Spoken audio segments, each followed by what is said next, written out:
मित्रों नमस्कार, कैसे हैं आप सब? का हाल चाल बा? लगातार बिहार विधानसभा चल रहा बा, सदन चल रहा बा और देश में संसद चल रहा बा, राज्यसभा भी चल रहा बा। तो हंगामा दोनों जगह बा और हंगामा ऐसा वैसा नहीं कि ज़बरदस्त हंगामा बा, लेकिन हंगामा के मुख्य कारण का बा, हर राजनीतिक दल चुनाव पास में देख करके अपन अपन चेहरा चमकावे खातिर अलग अलग टाइप के मुद्दा उठा रहा बा।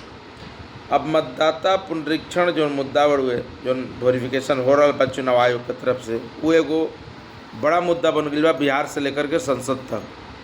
लेकिन एह बीच मात्र 21 लाख लोग ही अब बाकी रह गए बन नाम को पुनरीक्षण करावे में, बाकी सब लोग करा चुकल बा। तब एक फ़ायदा का बा? अब तो चूँकि हो गई, अगर सुप्रीम कोर्ट सुनवाई भी करिए, स्थगित भी कर दी, तो पूरा डेटा चुनाव आयोग के पास आ चुकल बा। लेकिन चूँकि चुनाव बा तो चेहरा चमकावल भी जरूरी बा, जनता के बतावल जरूरी बा कि हम तोहरा मुद्दा पर खड़ा बानी। हालांकि उसमें कोई अंतर होके वाला नहीं है। आम जनता अगर आपन वोटिंग सही ना करा पाई, वोटर लिस्ट में नाम सही से ना जुड़वा पाई, तो चुनाव में मतदान भी ना कर पाई, मतलब अपन अधिकार से भी वंचित रह जाई। ये महत्वपूर्ण मुद्दा बा, एकरे लेके घमासान चल रहा बा। हालांकि ई घमासान के बीच में कुछ महत्वपूर्ण विधेयक भी पास करा लिहल जा रहा बा जो जनता से जुड़ल बा। एकरा पर विचार विमर्श काफ़ी सदन में वाद विवाद होके के चाहिए, स्वस्थ परिचर्चा होके के चाहिए। ये चीज़ नहीं हो पाओ। यही हाल सदन के बाद लोकसभा के, राज्यसभा के, वही हाल बिहार विधानसभा के भी बा। तेजस्वी यादव अपन बात कहे के चक्कर में सदन चले नहीं दे और सत्ता पक्ष के लोग भी सदन चलावे खातिर जो सहयोग की अपेक्षा कल जाओ होत नहीं है। अगर तेजस्वी एक बात कोई कहता तो सत्ता पक्ष के लोग उठ के दो बात कहे में आपस में वाद विवाद पैदा हो जा रहा है। ये उचित नहीं है लोकतंत्र खातिर भी और बिहार की जनता के लिए भी, जो ना खातिर सदन में लोग चुन के भेजेला, लाखों करोड़ रुपया खर्च होता सदन चलावे में। अगर जनता के बात ना हो पाई तो फिर का फायदा बा? लेकिन ये बीच जौन महत्वपूर्ण जौन पास भइल बा विधेयक, वो विधेयक पे विचार करी और अपन योजना के जानकारी जरूर रुआ दुरुस्त रखी। यही के बात हम बता रहे हैं रुआ की योजना के जानकारी रखे के बहुत जरूरी बा। अगर ही ना रखम तो पूरा नुकसान अपना होई, बाकी कुछ ना हो सकेला। अब देखिए, बड़ा महत्वपूर्ण विधेयक कल पास कराल गई योजना के बारे में केहू के खबर नहीं है, लेकिन हम बता रहे मनी का विधेयक हम शहरी भूमि सर्वेक्षण के 6 विधेयक पास भइल बा। आप समझ लीजिए कि जैसे गांव में अभी जमीन खातिर सब कुछ हो रहा बा, वैसे शहर में भी अब होई। मतलब गांव में जौन जमीन के अभी चल रहा बा पूरा सर्वे, अब उस शहर में भी काम हुई। तो अब जब शहर में आई तो सोची कितना बवाल मचे, भाई गाँव में इतना हंगामा बढ़ गया। लेकिन खैर वो करे के बा, वो पर सरकार के पूरा विचार बा, करे के बा। दूसरा जो मुद्दा बा वो बड़ुए कि धार्मिक न्यास बोर्ड यानी जानकी मंदिर न्यास गठन संबंधी बिल पास कइल बा। सीतामढ़ी में जानकी माता के मंदिर, माता सीता के मंदिर बनता, ओकर रख रखाव संचालन के सदस्य रही, के अध्यक्ष रही, नए तरीके से वो बिल के पास कइल गइल बा। वो बड़ा महत्वपूर्ण विधेयक बा। हमें कौन कौन लोग शामिल हुई ये पर सत्ता विपक्ष के कोई चिंता नहीं है। सत्ता पक्ष के लोग हंगामा के बीच में धीरे से पास करा लियल। अगला जो बिल बड़ुए वो बड़ुए खेती योग्य जमीन और गैर खेती योग्य जो जमीन बा, एक सरकारी काम में अगर लिहल जाए तो मुआवजा कितना होई SDO तय करिए। अब सोची ये कितना मतलब महत्वपूर्ण ये विधेयक बा, जन आप परिचर्चा होके चाहिए। किसान के करोड़ों लाखों के ज़मीन बढ़ुए, तो जो मंत्री बाणन सदन में संजय सरावगी जो कृषि ये भूमि सुधार मंत्री हैं, वो 2025 विधेयक पेश कर दिया मन, जो नाम है कि खेती योग्य जमीन और बिना खेती योग्य जमीन दोनों में से कितना केकरा के मुआवजा मिली है पर एक महत्वपूर्ण विधेयक रही। ये पास हो चुकल बा, एक कोई चर्चा परिचर्चा ना भइल, आम जनता जानल ना। यही तरीका से विधायक और विधान पार्षद को कैशलेस स्वास्थ्य सुविधा के कार्ड मिली, इहो बिल पास कर दिया गई बा। मतलब ये चिकित्सा जौन बा विधान परिषद के मंगल पांडे जौन स्वास्थ्य मंत्री मान घोषणा कैलन कि कैशलेस जो कार्ड मिली कैशलेस सुविधा बा ओकरा से कहीं भी कभी भी इलाज करावल जा सकेला। आम आदमी के सुविधा नहीं है। एकरा अलावे जन बड़ुए बिहार में नगर पालिका एक्ट जौन बा ओकरा के पास कर दिया गई बा, बिहार नगर पालिका संशोधन विधेयक 2025। एकरा में कहा बा कि नगर पालिका के जितना बैठक होते रहे, में पहले वार्ड पार्षद ये लोग बैठक में रहते रहे, नगर निगम के अधिकारीगण, अब उनमें बाहरी व्यक्ति के भी बुलावल जा सकेला। ठीक बा, अब वो बैठक के जो अध्यक्ष मंडली तय करियन, बाहरी व्यक्ति भी जो फील्ड से कोई जानकार हुई ओकरो के रखल जाई। इहो विधेयक पारित हो चुकल बड़ुए। उसी तरह माल और सेवा कर संशोधन विधेयक 2025 एकरों के पेश करके पास करा दिया गई और ध्वनि मत से सब पारित हो चुकल बा। तो इस महत्वपूर्ण जो विधेयक बा वो पास करा दिया गई, जनता के पतो ना चलो। खैर, पेपर के समीक्षा के क्रम में सब महत्वपूर्ण जानकारी रहे जो रउआ तक हम पहुँचा रहा बनी। बीमा भारती जो विधायक बने उनका कार्रवाई चल रहा बा और 29 तारीख के फिर से आर्थिक अपराध इकाई उनका के पेश होकर के समय दिले बा। मतदाता सूची से बाहर 73 लाख लोग हैं बिहार के, ये चुनाव आयोग कह रहा बा। एकरा में 21 लाख वैसन मतदाता बनन जिनकर गणना फॉर्म अभी तक जमे नहीं कैले और 52 लाख ऐसे मतदाता हैं जो मृत हैं, जिनका नाम काटा गया है। तो 73 लाख लोग मात्र बचल बा, मतलब 21 लाख लोग बचल बा 73 में। तो आप मान के चलिए 21 लाख गणना न करें तो 73 लाख नाम कट जाए।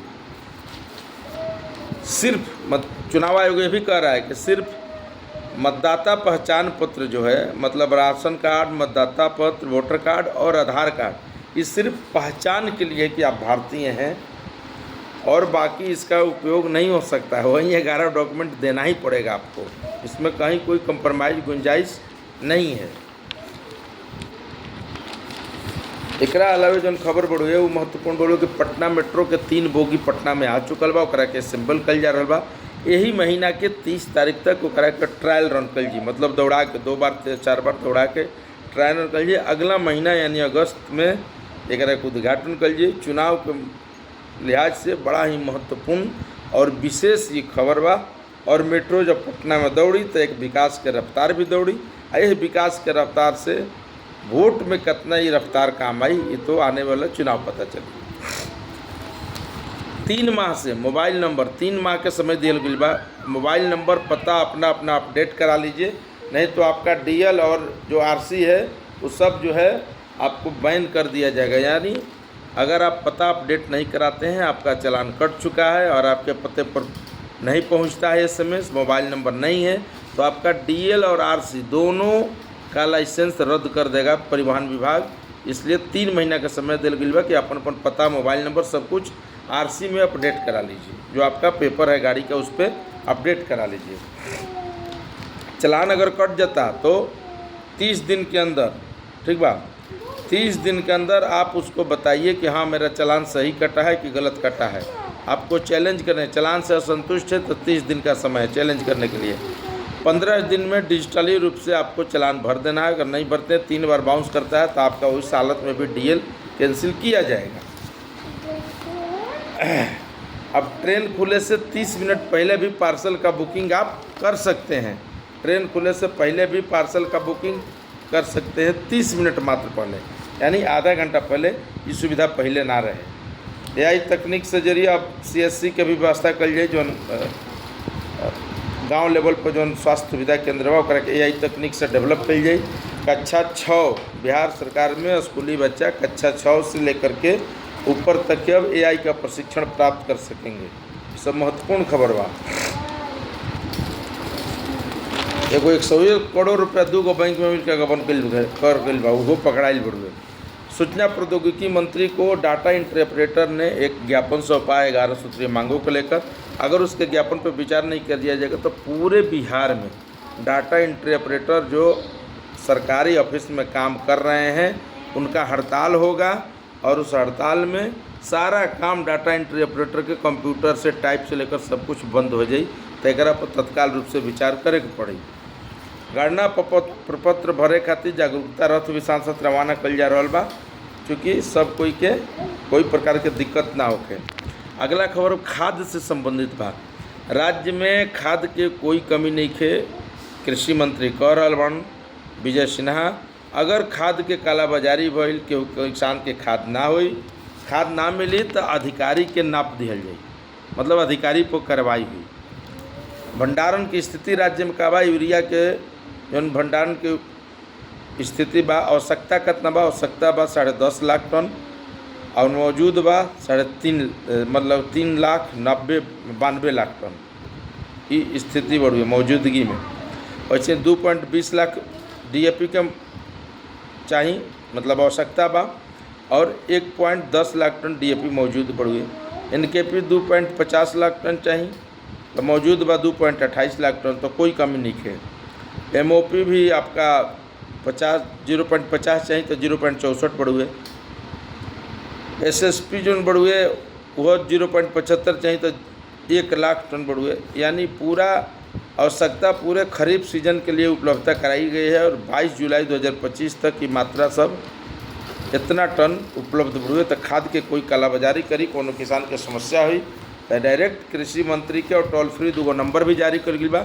उर्वरक के समस्या हुई पर 0612 22 33 555 नंबर याद कर ली, 22 33 555। और ऐप पर भी नंबर दिल बा, व्हाट्सअप नंबर पर भी 77 66 85 888 90 316 43 047।